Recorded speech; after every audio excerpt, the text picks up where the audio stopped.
Hi guys! What is it? Wednesday? Yes, it's Wednesday. Happy Wednesday. I am so excited.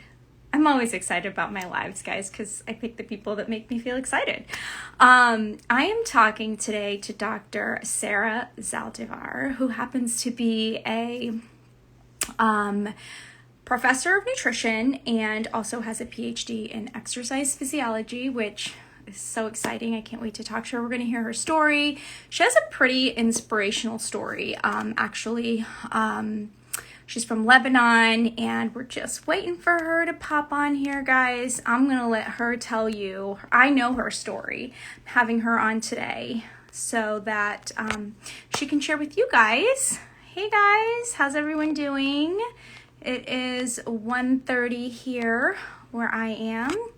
And Dr. Zaldivar is going to be joining us today from Miami. She lives in Miami with her husband. She does have a YouTube channel too. She also has an Instagram, which you'll find all of that stuff here at the bottom. And we're just waiting. There she is. Hi, Dr. Zaldivar. I see you. Come on in. I'm going to wait for her to join. And we shall get started. Hi guys, welcome. Nice to see you all. Hi. Are you able to get in? What's going on? Do I need to send you a request? There you go. I don't know if that helps. Oh, there you are. There you are. There you are. Okay. Hi. Hey, hello. How are you today? Great. How are you? I'm good. I'm so excited to talk to you. I am too. Like, you are just such an inspiration, and I have heard your story now many times, and I'm sure people on my page have also heard your story, but for those who haven't, I find your story to be something that is just, especially when I see doctors, sharing this type of information, it's so exciting to me because it healed me, quite frankly. Right. Right. I'm so glad. Okay, well, a little bit about my story. There's so much, but I'll try to do it as quickly as humanly possible. I wanted to become a dietitian because I've struggled with so many issues growing up, from acne to depression, anxiety, and weight gain and inability to lose weight. So ever since I remember, like at 11 or 12, by the way, I can't see you. I think it's the internet that's a little bit wobbly, so I can't really see you. I just see different colors at the top. Hopefully that'll fix itself. I see you fine. I can see you. Okay, good. I'm so glad. So, yeah, I've always had that struggle, and always tried to lose weight because I was always a little pudgy, a little overweight. And I tried doing fat diets, I would restrict and then binge, and developed eating disorders.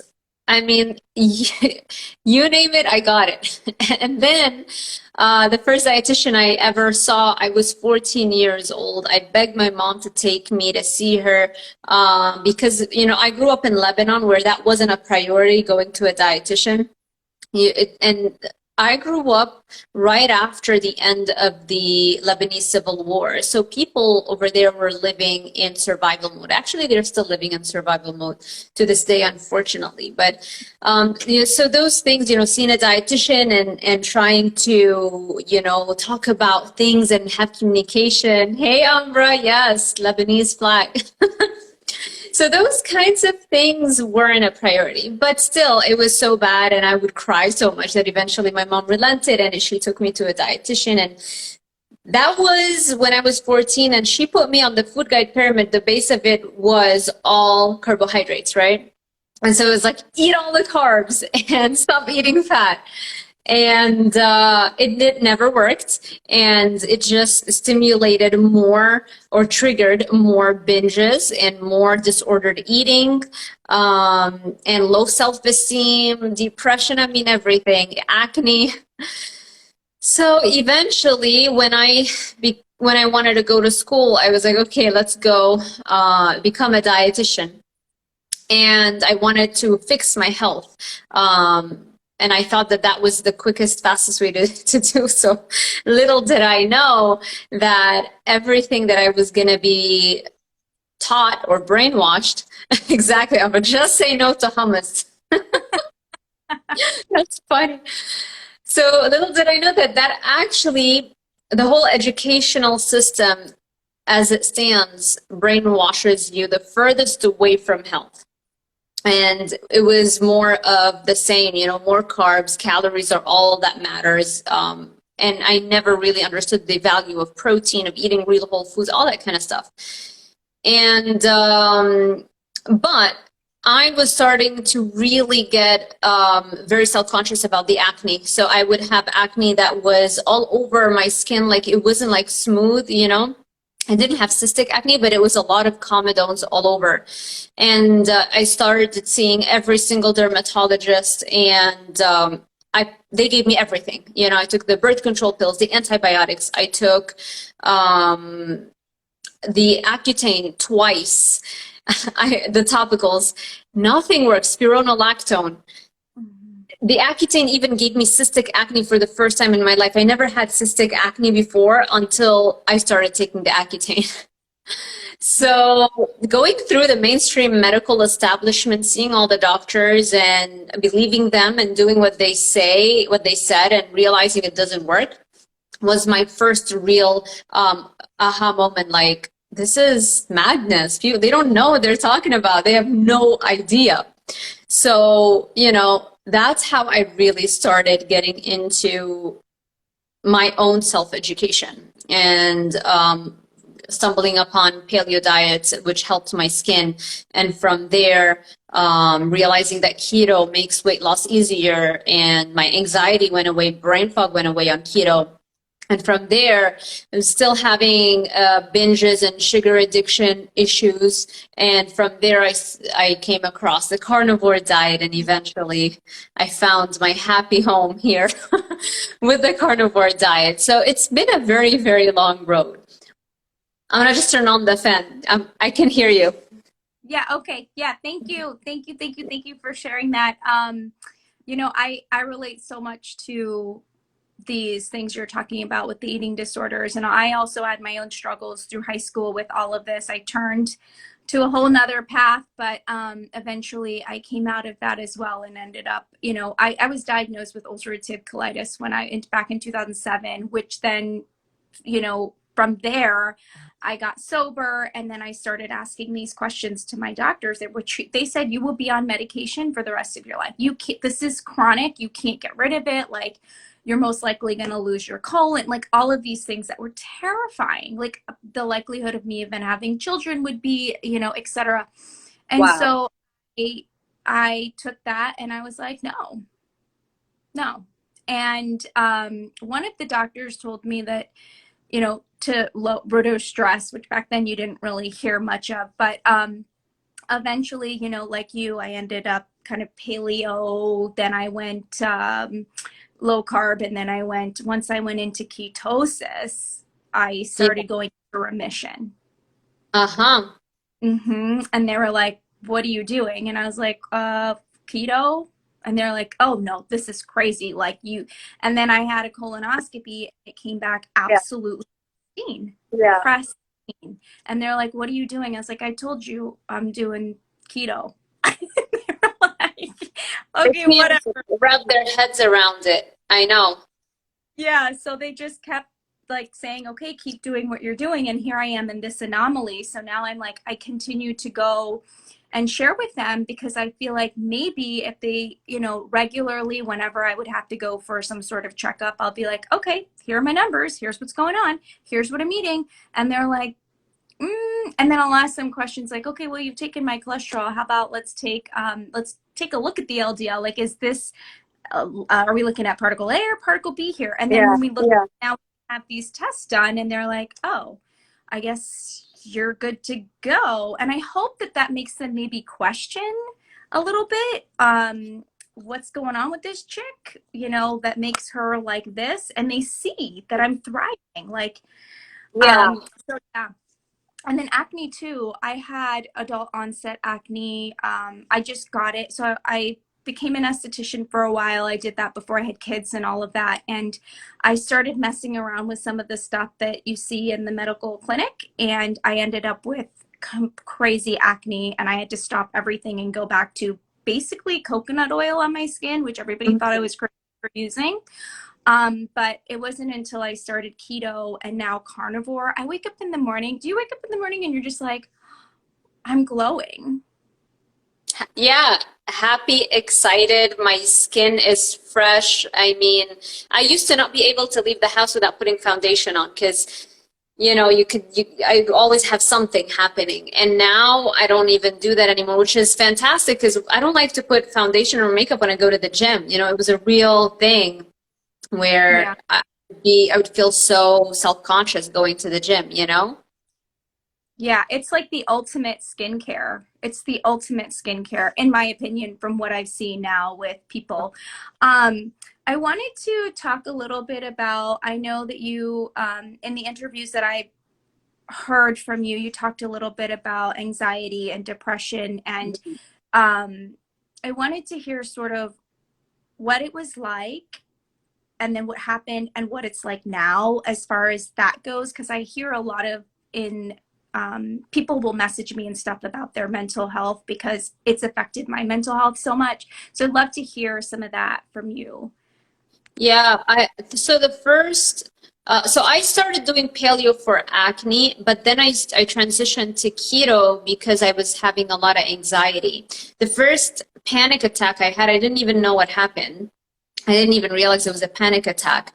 I was still in Lebanon. I was completing my dietetics internship at a hospital, and we walked into a room, and I was supposed to teach a woman who just gave birth about the food guide pyramid. Again, telling her to eat all the carbs, all that kind of stuff. And it was very basic, very simple stuff that I had to tell her about. And I had a panic attack. Like I started the beginning of it, and then I started losing my voice. I literally could not speak. And I got sweaty all over.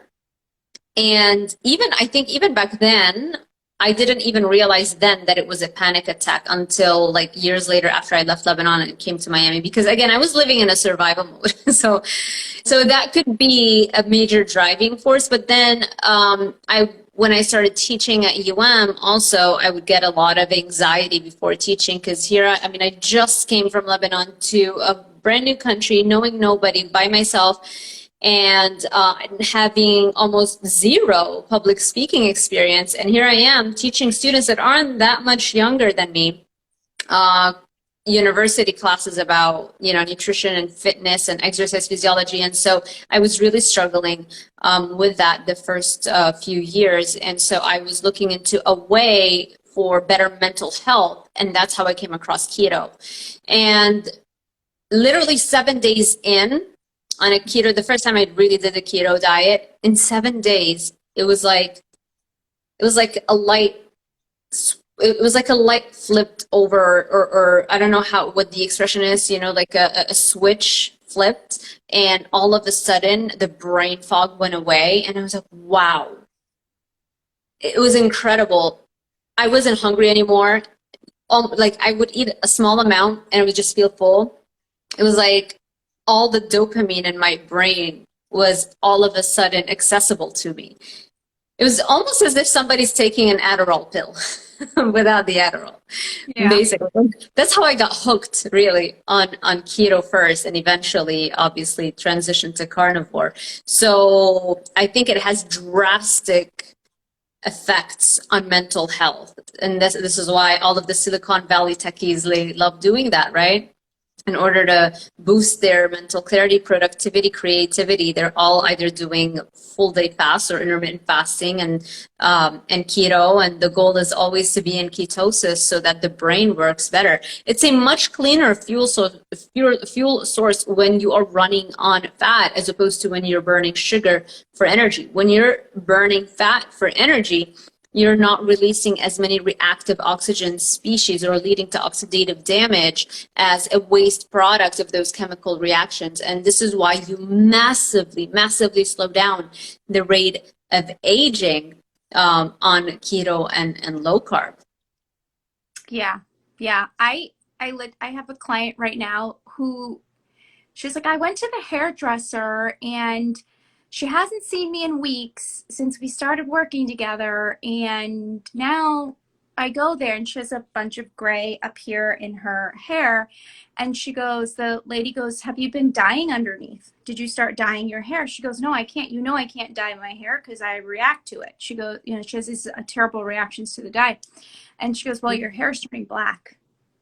Your hair from underneath, all of it is coming black again. And, you know, of course she's lost weight and her numbers are all changing and she's just, all of these things are happening as a result of going into ketosis, just from getting into.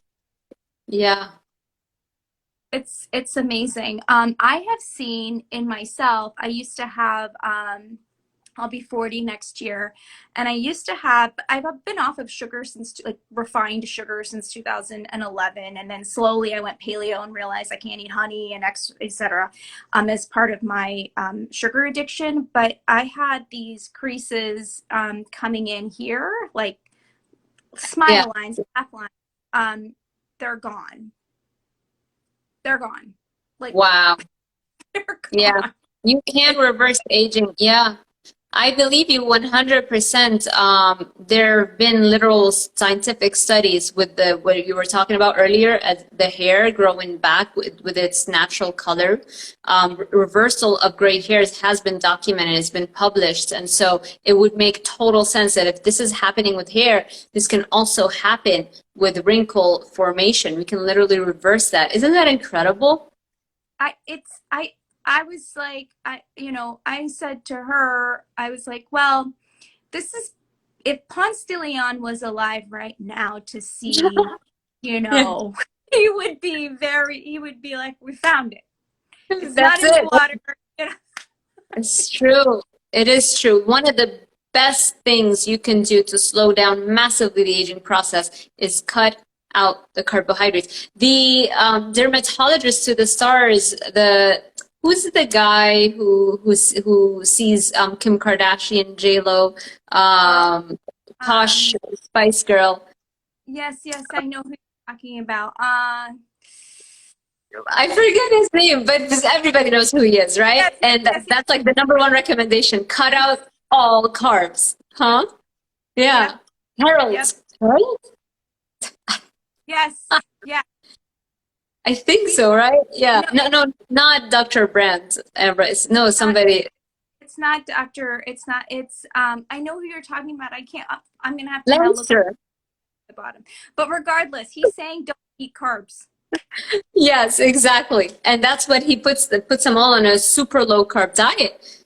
That's the #1 thing he tells them to do for anti-aging. And then if you want to maximize the effects, start working out, because working out literally reverses the aging process by killing off the accumulation of zombie cells. Dr. Lancer, exactly, Ambra, thank you.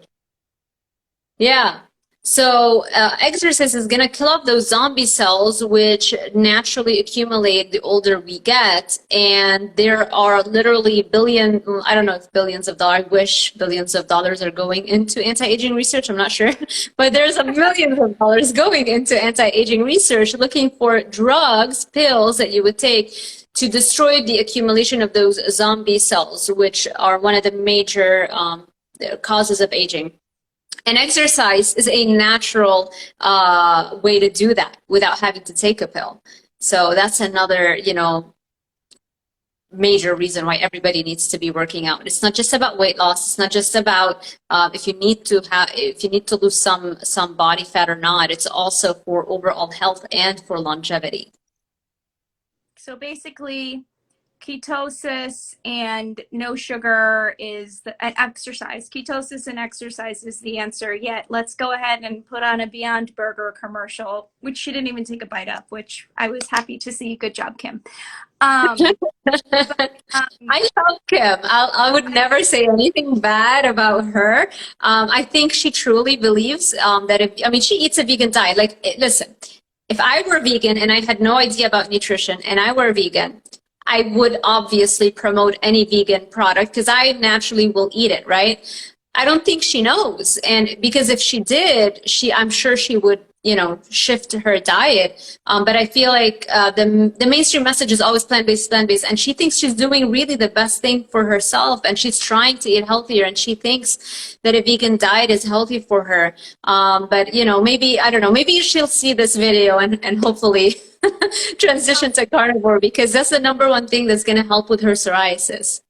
Yes, yes. And with that being said too, like with just even with doctors hearing your story and even just like the details in what you experienced as going through medical school, and like I know you were following some of these guidelines and then saw that you couldn't, and started questioning things. But like then there's the people that aren't questioning, right? And they go through school, they're doing their thing, and it's almost like it's how can you can't blame them. It's what they've been taught. And then you get here, you get to like you're working and now you have these clients and there might be some fear around telling them something different because you could get written up or you could, and this livelihood. So I feel like why I'm so excited about people like you and Dr. Salt and Dr. Chafee and, Baker and all of these people is because the more people that start questioning this stuff, and that's not all, like there are so many more in the keto community that are questioning about cholesterol and like really coming out there and opening up their own practices and doing their own things, and just they're out there. And Dr. Nadir Ali too, he's one of them. It's slowly, I have a lot of hope that even if like telling my story, I mean, I'm not a doctor, but just telling my story and interviewing people like you and talking about it, I'm so passionate about it because it is changing. It's literally, I looked I had blood literally coming out of my body every single day with mucus.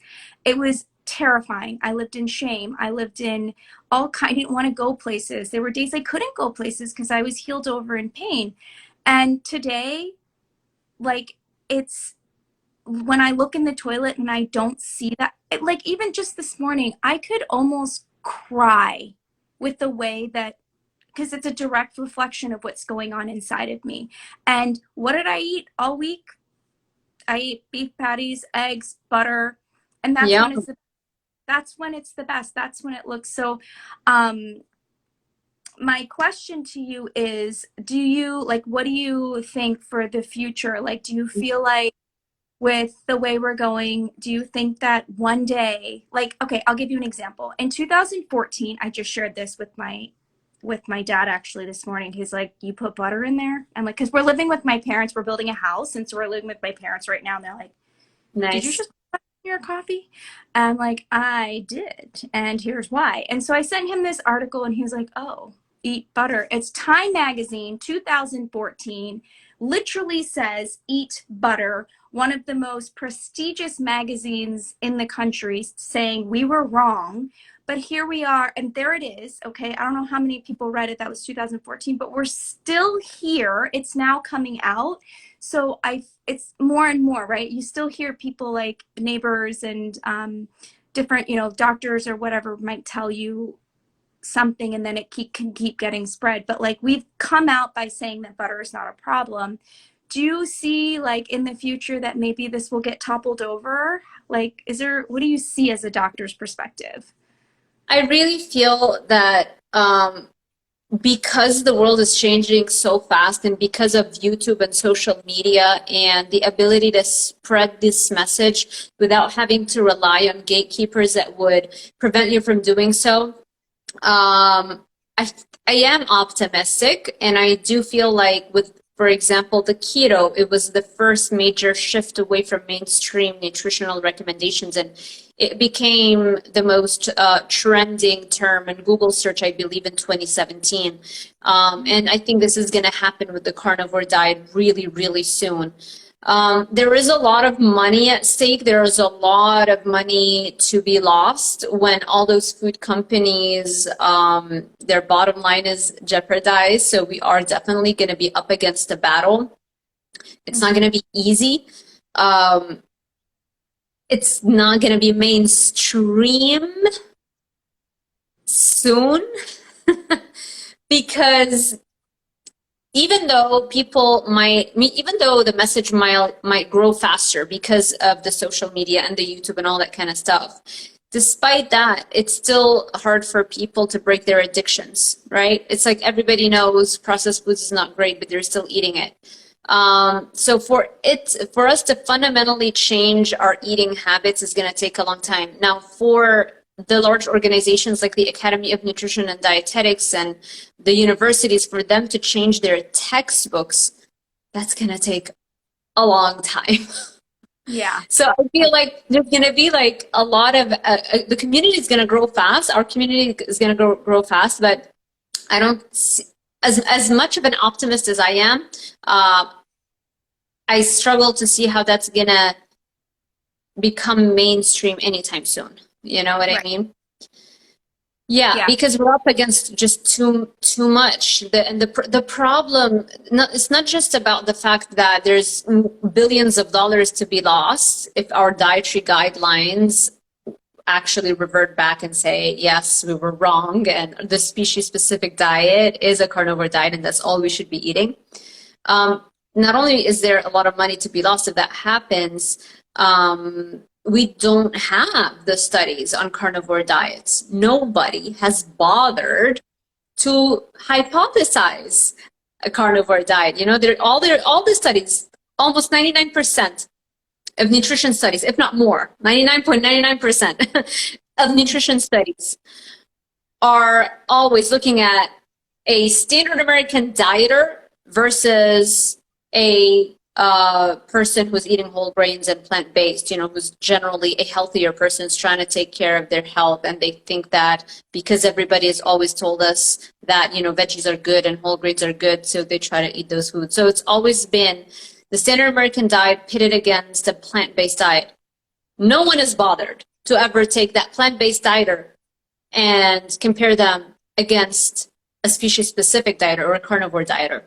Mm-hmm. And so when you don't have the studies, how are you going to write the nutrition textbooks? How are you going to, you know, you got to have that, you got to run those studies in order for the textbooks to change, for the academic programs to change, for the Academy of Nutrition and Dietetics to be shamed into changing their dietary guidelines, because I don't think they're going to do it by themselves. Kind of like how the American Heart Association has been shamed into admitting finally that a keto diet is a healthful diet and lowers risk of heart disease for those who have diabetes.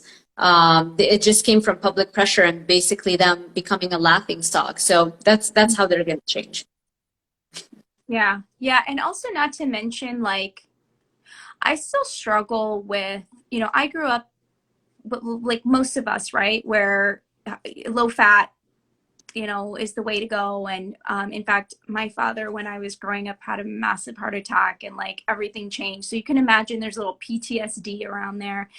Right. He's well now, but like there's some PTSD around like the fear and everything. So even still today, there's sometimes I'm like, even though I've read the books, like sometimes what I have to do and what I do frequently is I just go get blood work done and I just look at it and I'm like, oh, beautiful triglycerides, oh, HDL. Like, just because I'm a test don't guess type of girl.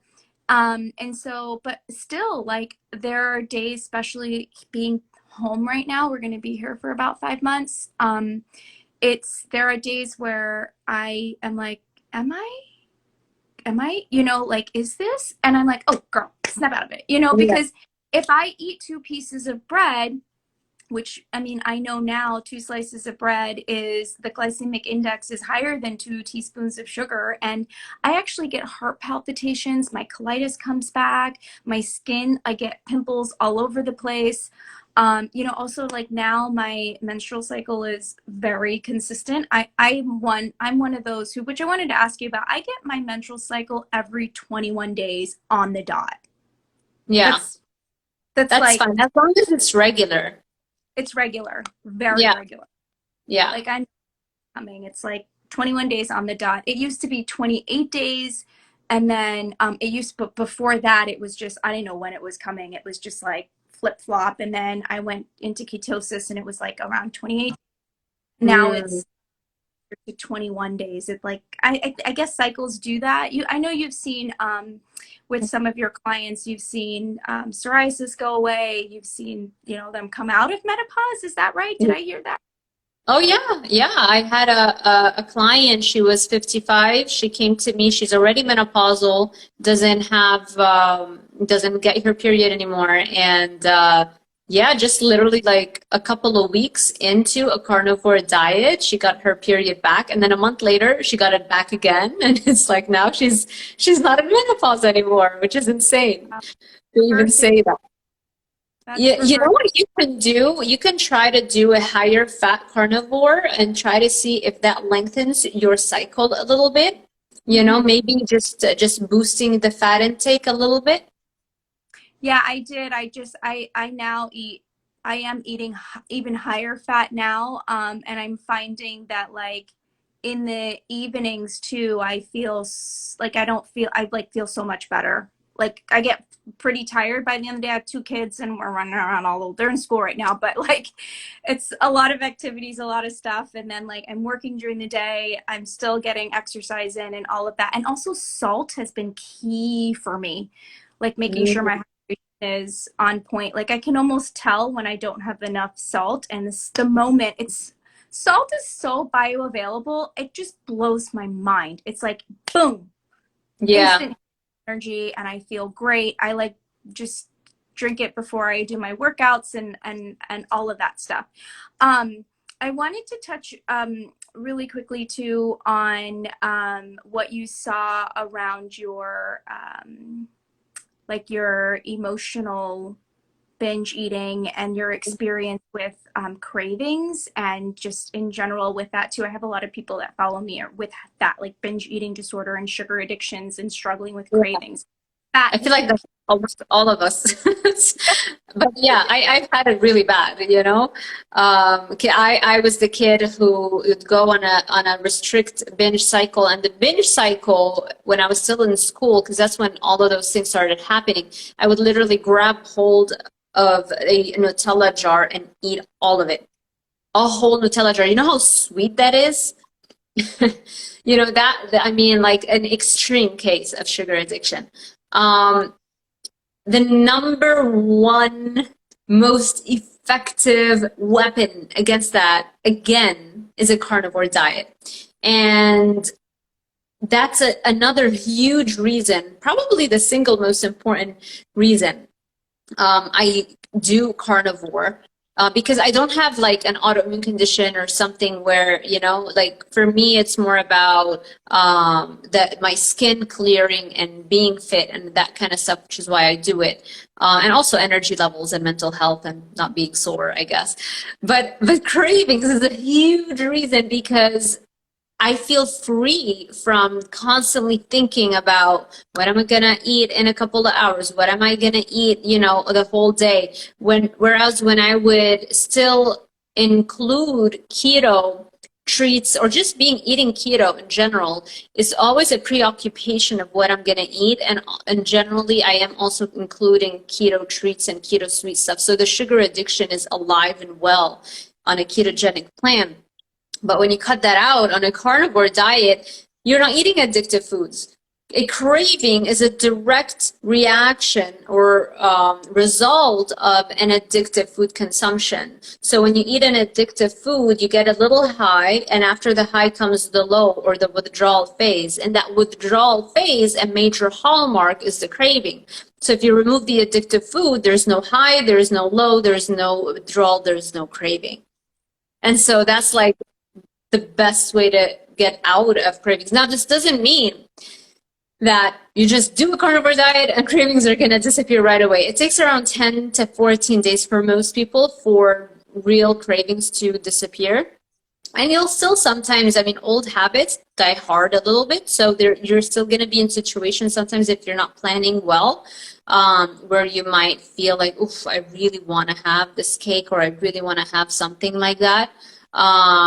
If you would just push through those instances, then, you know, I mean, there are tons of people who have been doing it, like Kelly Hogan, for over 13, 14 years now.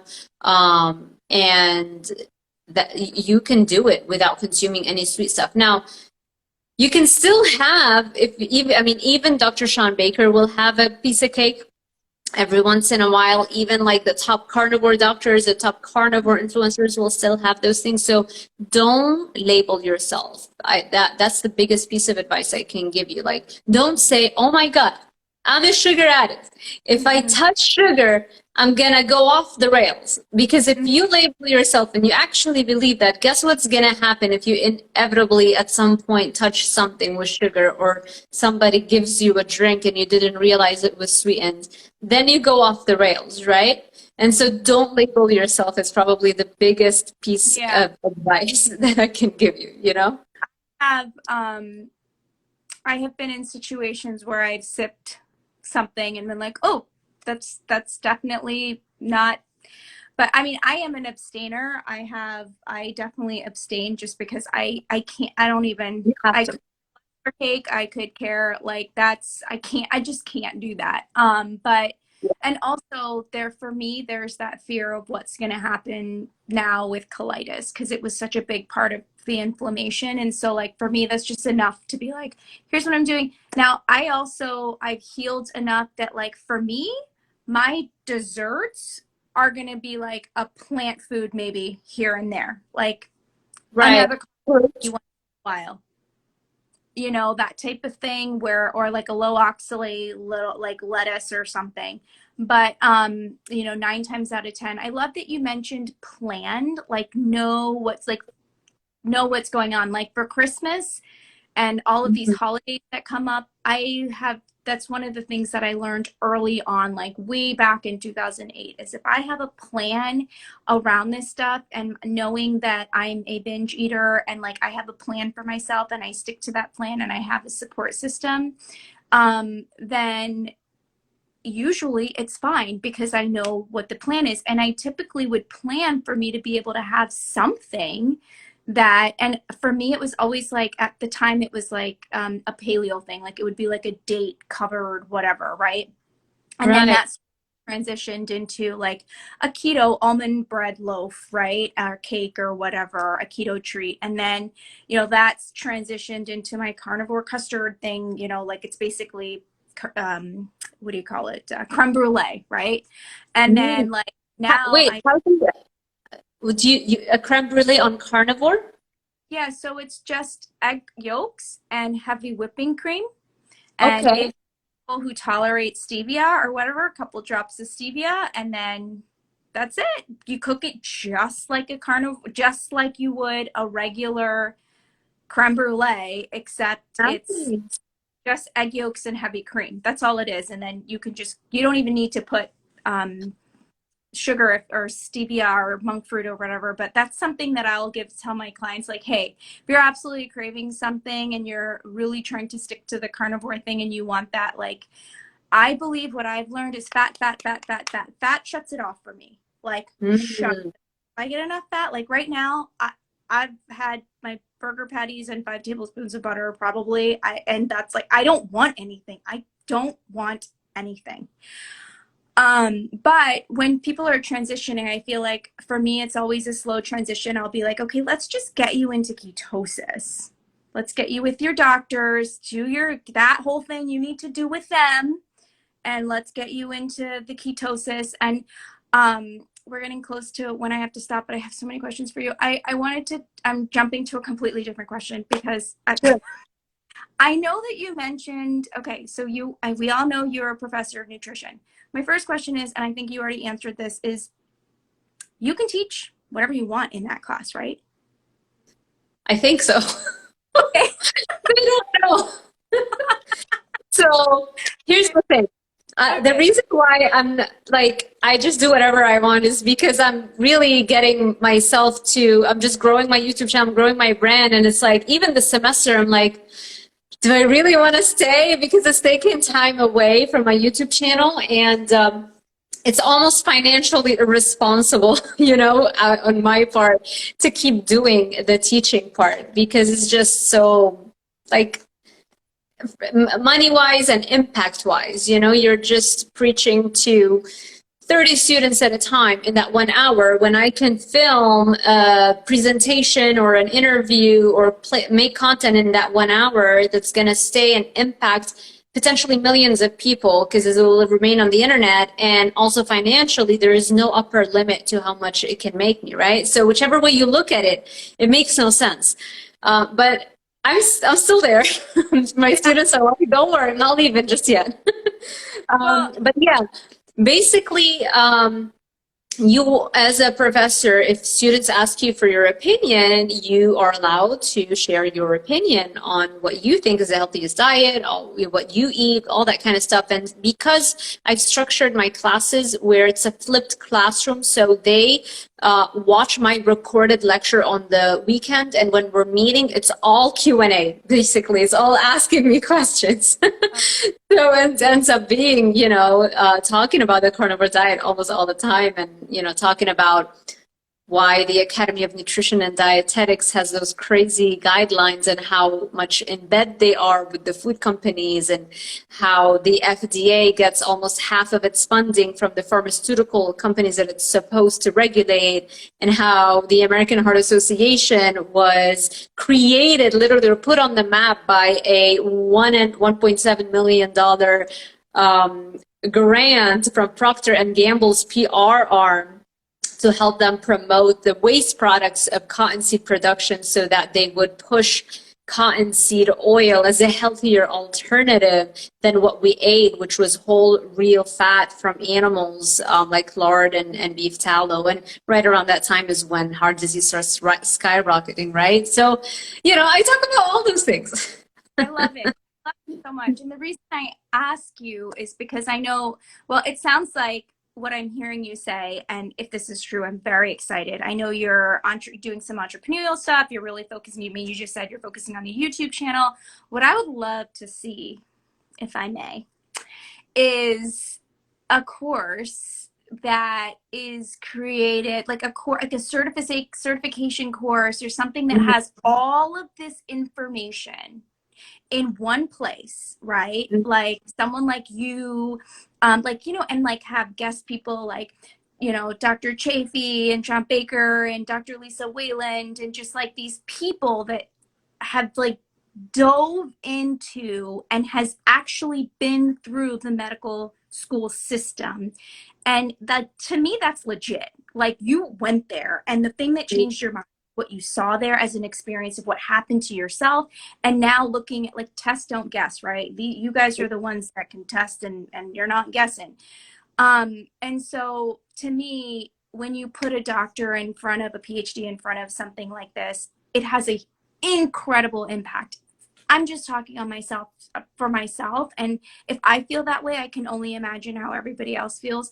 So like, I'm really excited to see where you go. And also another, if I may, another thing that is just so inspiring about you is your story from where you came from to where you are now, and just that fire to push forward for something that you believe in and not give up. And then also, I mean, look, we live in an industry, we live in a world where looks are, it's a thing, okay? You're doing something right, right? Like you're somebody, and then also you're Thank authentic. you.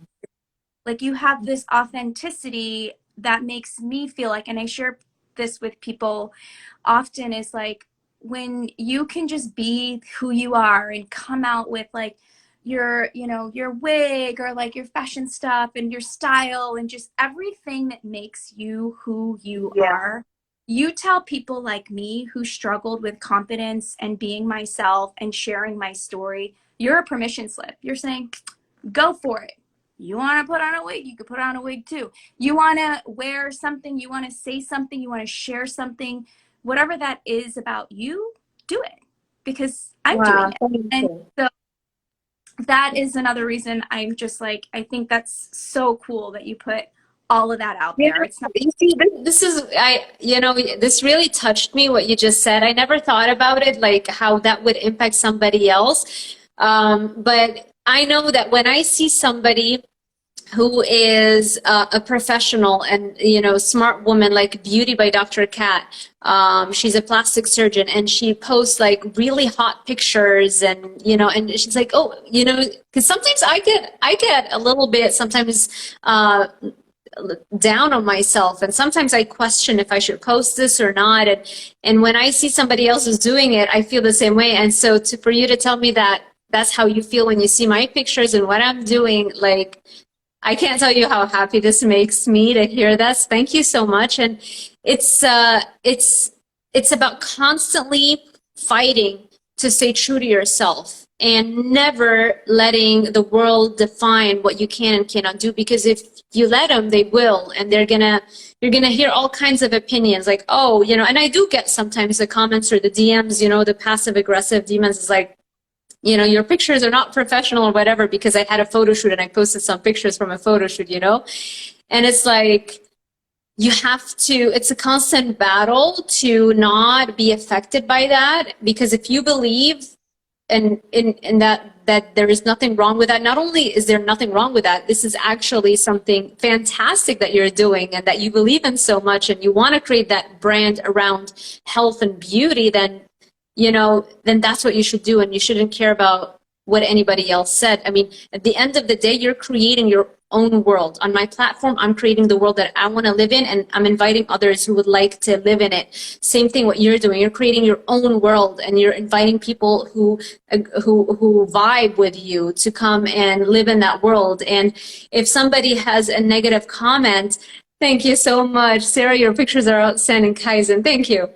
If somebody wants to have that mentality that if you are smart or intelligent or a professional with a doctorate, then you cannot wear sexually or attractive pictures, then they should create that world. Let them create it on their platform and then see if anybody's interested in joining them, But don't come and tell me what world I'm trying to create, because I decide the world that I'm going to create, not you. mm-hmm. So that's the mindset behind it. And beauty is health.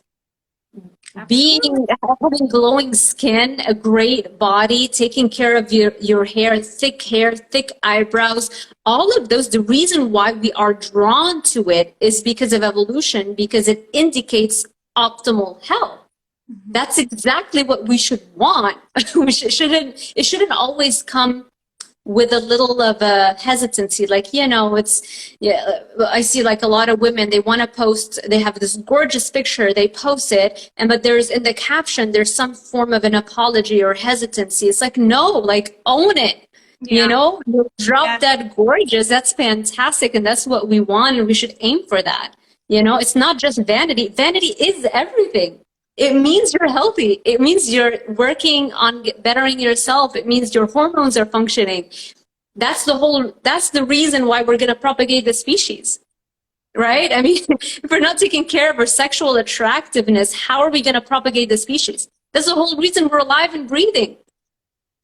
I agree with you. I agree with you 100%. I mean, when you see, like yourself, like when you see people who are attractive, they have nice skin, it's like, okay, I just have to say this real quick. For those people, when they do message and they say something like, okay, whatever, like my first feeling is like the fact that they sat there and went through my whole entire page and then message me that, it's like, it's enough for me to be like, okay, something's wrong with you. You know, I don't even need to say anything. What you said was enough. The fact that you even commented that was enough for everybody to see who you are.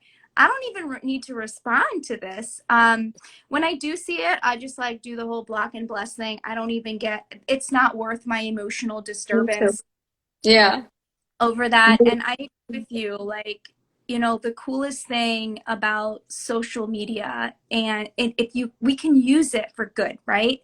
And so it's like you're creating your platform. It's almost like a storefront to a storefront, almost kind of, right? Like, or a picture Yeah. of what it is you want to express. And then it's like, there's, like you said, it's endless, it's endless. It could just keep going. And I just feel Exactly. like we can use it for good, and we can share the things that, you know, you're sharing, and that I just feel Yeah. so, I feel so passionate. So okay, I have I don't know where, which one I heard this on, but I recently was on one of your lives, I think. I don't remember with who, but are you coming out with some, I know you do coaching, and you do, what, can you tell us exactly what you do? So my main focus is YouTube content creation. So I'm just putting out content, building my brand, and I do coaching. So I do take some clients every month that I work with them one-on-one.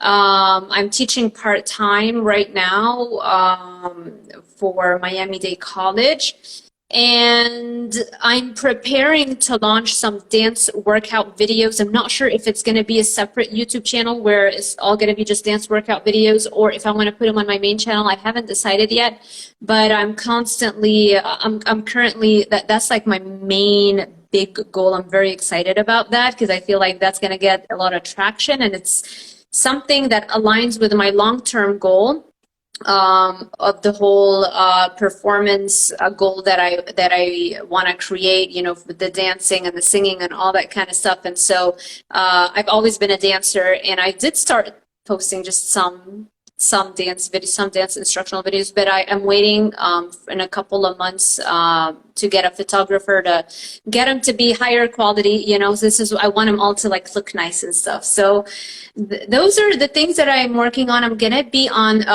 reversed TV. We're gonna do a TV show. All of the carnivore doctors, Anthony Chapey, Bella, um, Dr. Kills, you know, a lot of carnivore influencers are going to be there. We're going to fly to Costa Rica. Also, in a couple of months is going to happen, and we're going to reverse diabetes. It's going to be an intervention to reverse diabetes in a select group of people. We're going to, I think, all be in a house together, something like that. Yeah. So once I have more updates, I'll let you know. But Yeah. yeah, that's going to be, it's called Reversed TV series, and by Charles Maddock. He's an award-winning producer. He's done things for the Discovery Channel. He's done two seasons for Reverse already, and this is going to be the third season focused on carnivore. So a lot of things. I'm doing a ton of things, basically. A lot of photo shoots too. Every week we'll have one or two. I think that's great. I have a background in, I lived in LA, I did acting, I was on TV, I did that whole modeling acting thing. And then I moved back here to be closer to home. And then I went back to school, did that whole thing, went back to work, and then I had kids, and I was like, I don't want to go anywhere. So now I'm home. And then I started coaching, and, you know, then I was like, I want to share more of my story on Instagram. And then that started taking off. I just started my account like almost a year ago, and that started taking off. And I was like, and now I feel like, yeah, you really can do anything, right? Like you really, I also book now, I'm getting paid. I do jewelry modeling, and I get paid to do that. Like I've done a runway show. I'm only 5'2". I walked down a runway, like, and there, the fashion designer was like, you come back here and show these girls how to do the walk. And I was like, me? I'm only 5'3". I'm just a little That's thing. so So, you exciting. know, Yeah, yeah.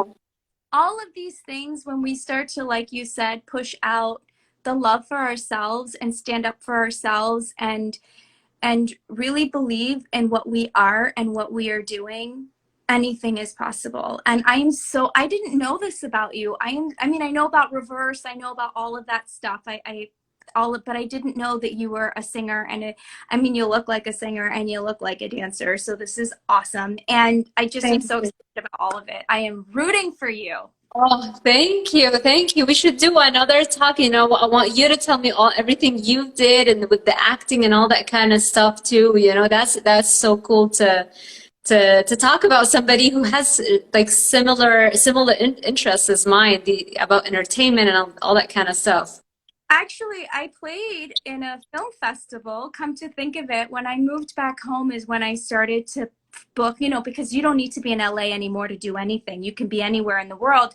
So when I came back here, it was easier to book things. I mean, I've done things like ER and whatnot, and I did like commercials and television. Right.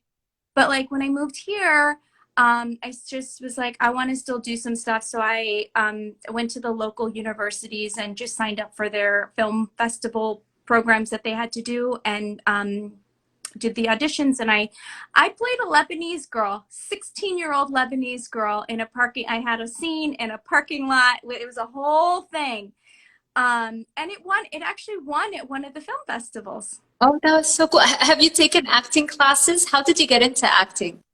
Yeah, so I always wanted to be an actress since a little girl. And then I joined the Marines, moved to LA, did that whole thing. I went to the Beverly Hills, it's called the Beverly Hills Playhouse Acting School, which is like, there's 3 tiers. There's the bottom, there's 1, 2, and 3. And 1 is like for beginner, 2 is for in like the intermediate, and then they have the advanced, but those are for like celebrities, so I couldn't get in there. And then Okay.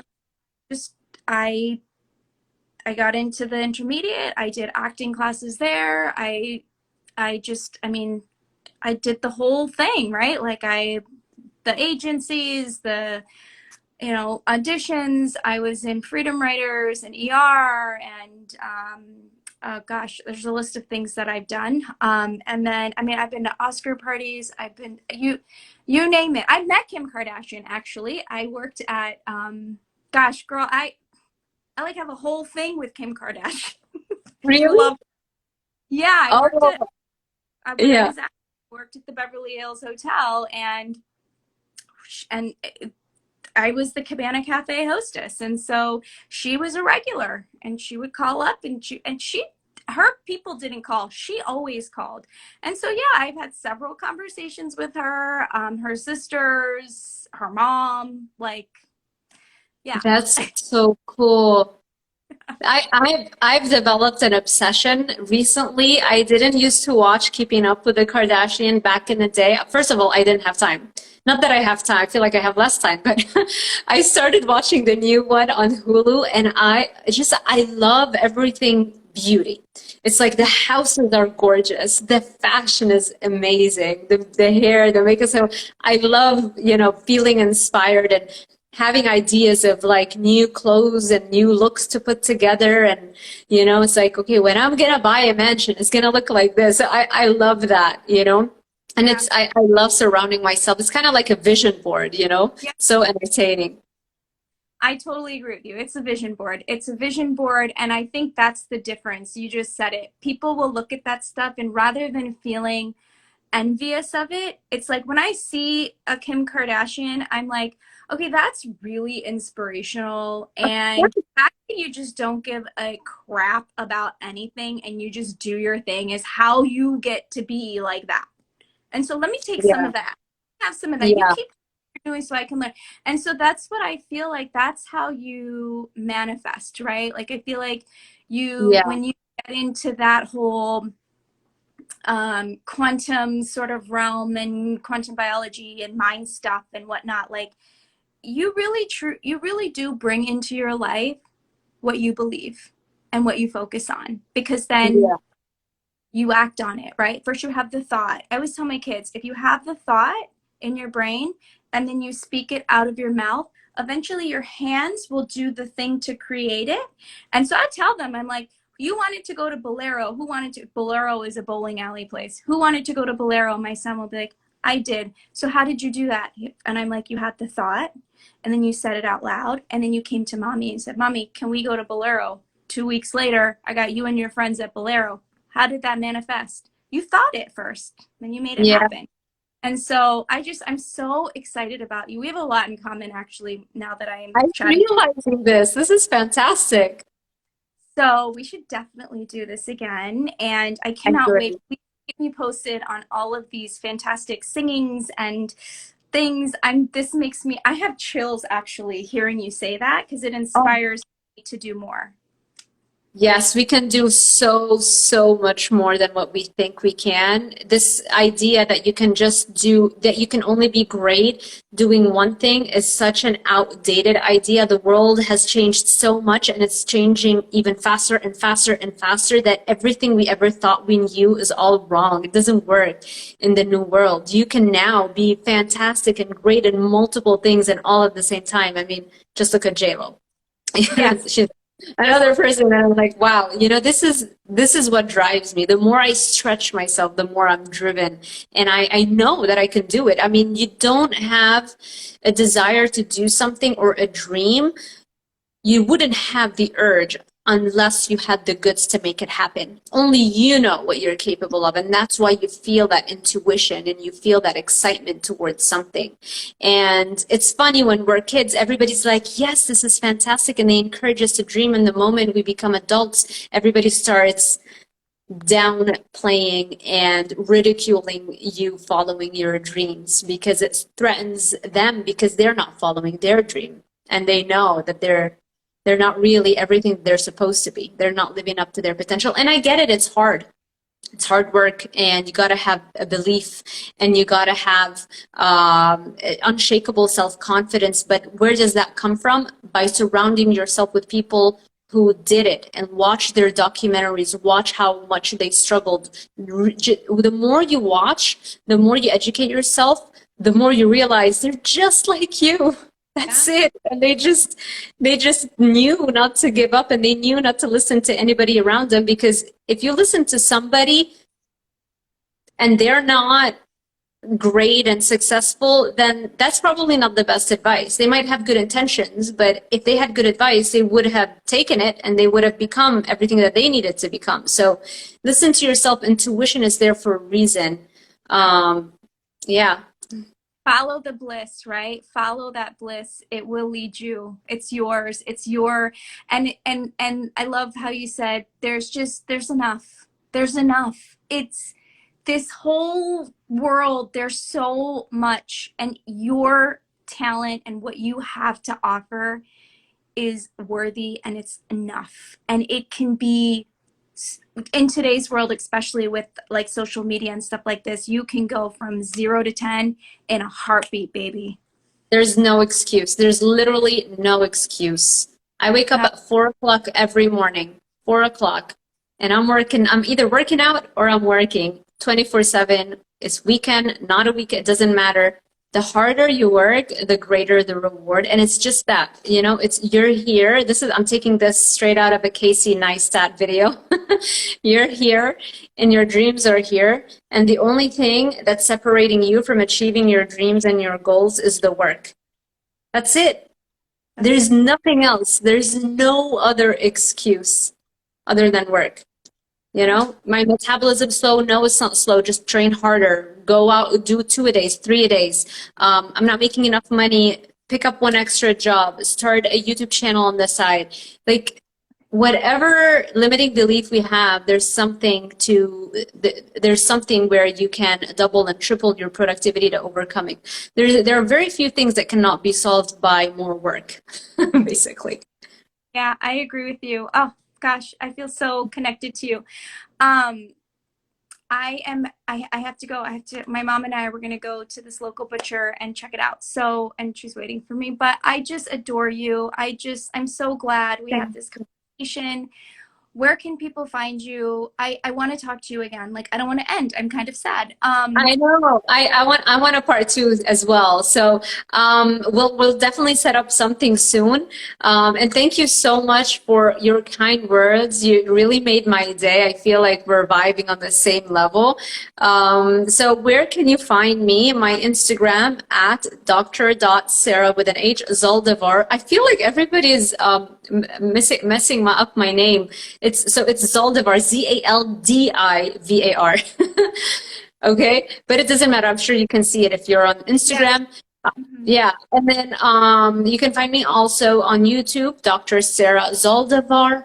I have my website, Sarah with an H Zaldivar.com, and I'm on all of the other social media platforms. I guess the biggest ones that get populated are YouTube first and foremost, Instagram and Facebook. Now with Twitter, LinkedIn, and Pinterest, I have them and I occasionally update them, but I don't have the bandwidth right now to like be on top of it like the other, like YouTube and Instagram and Facebook. So that's where you can find me. Awesome. So you're basically everywhere, but mainly for now, if you really want to get everything that's going on with you, is so Instagram and YouTube, and you have a website, and yeah, and Yeah. can we, are we gonna, is there anywhere where we can see some of your singing and your dancing, and like, is anything out there yet with that stuff? Not yet.